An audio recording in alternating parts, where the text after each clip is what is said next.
Changes তো অনেক কিছুই আছে, সেটা ইনশাল্লাহ নেক্সট ইন্টারন্যাশনাল ম্যাচগুলি খেললে তখন ইনশাল্লাহ দেখতে পারবেন। তো আশা করি খুব তাড়াতাড়ি আবার ইন্টারন্যাশনাল ক্রিকেটে জাস্ট কামব্যাক করবো ইনশাল্লাহ। তো টপ অর্ডার বা টপ মিডল অর্ডারে ব্যাটিং করি, তো এই জায়গাটাই আমার মনে হয় আমি স্বাচ্ছন্দ্য বোধ করি ব্যাটিং করতে। বলা হয় যে হোয়াইট বল স্পেশালিস্ট, হোয়াইট বলে ক্রিকেটে ন্যাশনাল টিমও সার্ভিস দিয়েছেন অনেকদিন, যদিও আপস অ্যান্ড ডাউনস আছে।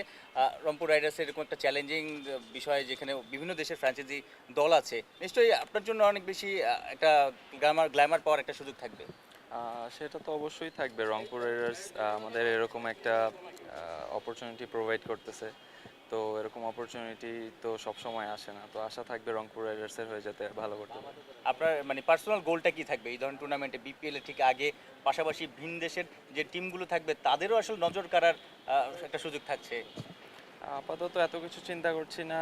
আমরা টুর্নামেন্টটা যাতে একটা ভালো পর্যায়ে ফাইনাল খেলতে পারি, আর পার্সোনাল গোল বলতে তেমন কিছু নাই, টিমের হয়ে বেস্টটা করার চেষ্টা করবো। তারপর ধরেন 2-3 বছর তো টানা খেলেছেন ন্যাশনাল টিমে হোয়াইট বলে, যদি ভুল না করেছি মোর দেন 60-70 টানা ম্যাচ খেলেছে ন্যাশনাল টিম, যতগুলো ম্যাচ খেলেছে।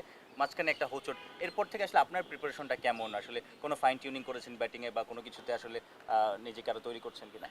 চেঞ্জেস তো অনেক কিছুই আছে, সেটা ইনশাল্লাহ নেক্সট ইন্টারন্যাশনাল ম্যাচগুলি খেললে তখন ইনশাল্লাহ দেখতে পারবেন। তো আশা করি খুব তাড়াতাড়ি আবার ইন্টারন্যাশনাল ক্রিকেটে জাস্ট কামব্যাক করবো ইনশাল্লাহ। আফিফ, জাতীয় দলের বাইরে আপনি যেভাবে শুরু করেছেন, ন্যাশনাল টিম নিয়মিত হতে পারেনি, কোনো আফসোস কাজ করে কিনা, কি জন্য নিয়মিত হতে পারেনি সেই বিষয়টা কখনো নিয়ে চিন্তা করেন কিনা?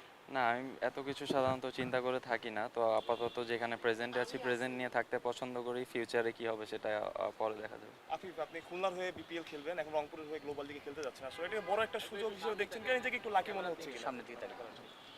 আমি বুঝিনি, আরেকবার মানে বলুন। আপনি খুলনার হয়ে বিপিএল খেলবেন আর রংপুরের হয়ে গ্লোবাল লিগ খেলতে যাচ্ছেন, নিজেকে একটু লাকি মনে হচ্ছে কিনা, এটা বড় একটা সুযোগ কিনা আপনার জন্য?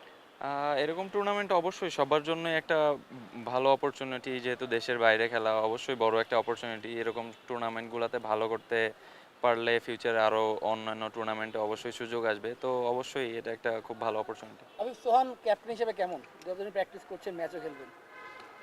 সোহান ভাইয়ের সাথে আসলে শুধু এখন যে ফার্স্ট টাইম খেলা এটা না, আমরা অনেক টিমে এর আগেও খেলেছি।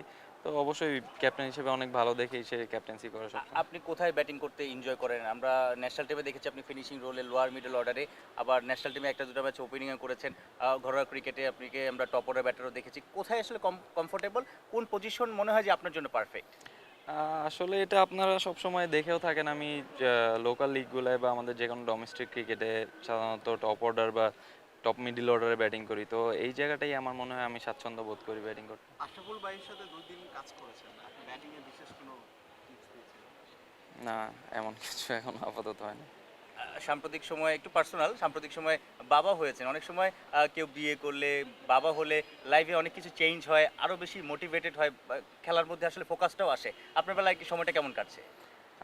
সময় আসলে অনেক ভালো কাটছে, নতুন একটা এক্সপিরিয়েন্স। আর তেমন অন অ্যান্ড অফ ওরকম আলাদা ভাবে কোনো কিছু চিন্তা করছি না, যেমন ছিল বাকি সব কিছু তেমনই আছে।